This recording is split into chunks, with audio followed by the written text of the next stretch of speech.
दोस्तों आप यहाँ पे देख सकते हैं ये डोजी कैंडल है। दोस्तों आज मैं आपको यहाँ इतनी आसानी से ये बता दूंगा कि आप डोजी कैंडल को किस प्रकार से आपको पहचानना है और किस प्रकार से आपको वहाँ पे एंट्री लेनी है। देखो दोस्तों मैं आपको यहाँ बिल्कुल लाइव प्रूफ के साथ भी दिखाऊंगा। पहले आपको कॉल साइड में किस प्रकार एंट्री लेनी है, फिर आपको पुट साइड में किस प्रकार से डोजी कैंडल को देख के एंट्री लेनी है, ठीक है ना। देखो दोस्तों मैं आपको बार बार कहता हूं कि यदि आप कैंडल की साइकोलॉजी को समझ जाएंगे ना तो दोस्तों आप बहुत ही आसानी से एंट्री एग्जिट कर सकते हैं। देखो दोस्तों सबसे पहले आप यहां देख सकते हैं कि जो ये डोजी कैंडल ये कहाँ बनी हुई है, ये रेजिस्टेंस के पास बनी हुई है, ठीक ना। और जब ये रेजिस्टेंस के पास बनती है तो इसका मतलब ये होता है पूरा चांस होता है कि मार्केट आपको वहां से डाउन ट्रेंड में देखने को मिल सकता है। तो आपको किस प्रकार एंट्री लेनी है, देखो जैसे ही डोजी कैंडल कंप्लीट होती है तो आपको क्या करना है, उससे जो नीचे वाली कैंडल है उसको कंप्लीट होने देना है, ठीक ना। देखो दोस्तों जैसे ही ये कैंडल बनेगी ना, एक बार ये हल्की सी बुलिश बनेगी लेकिन उसके बाद ये नीचे की ओर आएगी, नीचे आने के बाद यहाँ क्लोज हो जाएगी, ठीक ना। तो उसके बाद हमें यहाँ एक कन्फर्मेशन मिलती है कि मार्केट अब नीचे आ सकता है, लेकिन इस पे अपन को यहाँ एंट्री नहीं लेनी है, ठीक है ना। तो इससे जो अगली कैंडल बनेगी ना उसको आपको ये देखना है क्या ये बेरिश बन रही है या बुलिश बन रही है, ठीक है। अच्छा उसके बाद ये यहाँ पर अगली कैंडल हल्की सी यहाँ पर क्या बनती है, एक बुलिश कैंडल बनती है। इसका मतलब ये है कि यहाँ पर भाई जो बायर हैं वो यहाँ पर क्या है, हैवी नहीं हो रहे, यानी बायर हैं वो क्या है बिल्कुल कमज़ोर हो चुके हैं और सेलर है यहाँ पर आने का प्रयास कर रहे हैं, ठीक है।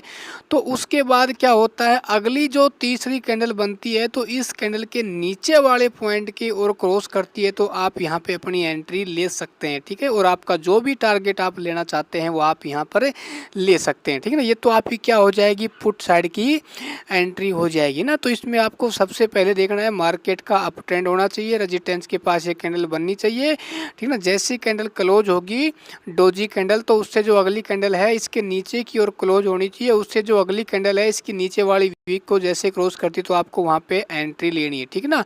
मैंने पिछले वीडियो आपको हैमर कैंडल के बारे में दोस्तों बताया था, ठीक है ना। अच्छा अब मैं दोस्तों आपको यहाँ दिखा देता हूँ कि आपको कॉल साइड में कैसे एंट्री लेनी है। देखो दोस्तों कॉल साइड में आप एंट्री कब लोगे, जब सपोर्ट पे जब क्या बनती है ये डोजी कैंडल बनती है, ठीक ना। जैसे ही दोस्तों ये डोजी कैंडल बनेगी तो आपको सबसे पहले ये देखना है जब उससे अगली कैंडल जो बुलिश कैंडल बनेगी उसको आपको कंप्लीट क्लोज होने देना है। ऐसा नहीं है कि जैसे ही डोजी कैंडल बनी और हल्की सी ये ग्रीन कैंडल बनी, हो सकता है भाई नीचे भी आ जाइए, तो इसको कंप्लीट होने देना है, ठीक ना। जैसे ये कंप्लीट हो जाएगी तो आपको दोस्तों अगली कैंडल जैसे ही इसके ऊपर की ओर क्लोज हो जाएगी, देखो दोस्तों आपको बिल्कुल फाइनल क्या है कंफर्मेशन मिलनी चाहिए, ठीक ना। आप इस पर भी एंट्री ले सकते हैं लेकिन इस पर रिस्क होती है, मान लो भाई ऊपर जाके नीचे आ जाए, है ना।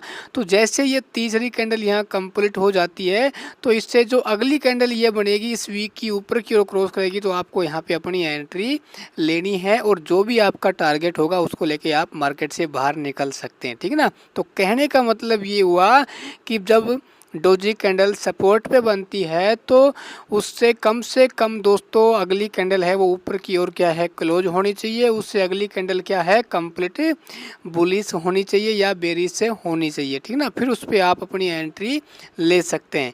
दोस्तों यदि आप कैंडल की साइकोलॉजी को समझ गए ना और सपोर्ट रेजिस्टेंस का लेवल ड्रॉ करना आपको आ गया तो दोस्तों मैं कहता हूँ आप ऑप्शन ट्रेडिंग में बहुत ही आसानी से प्रॉफिट कर सकते हैं, ठीक है ना।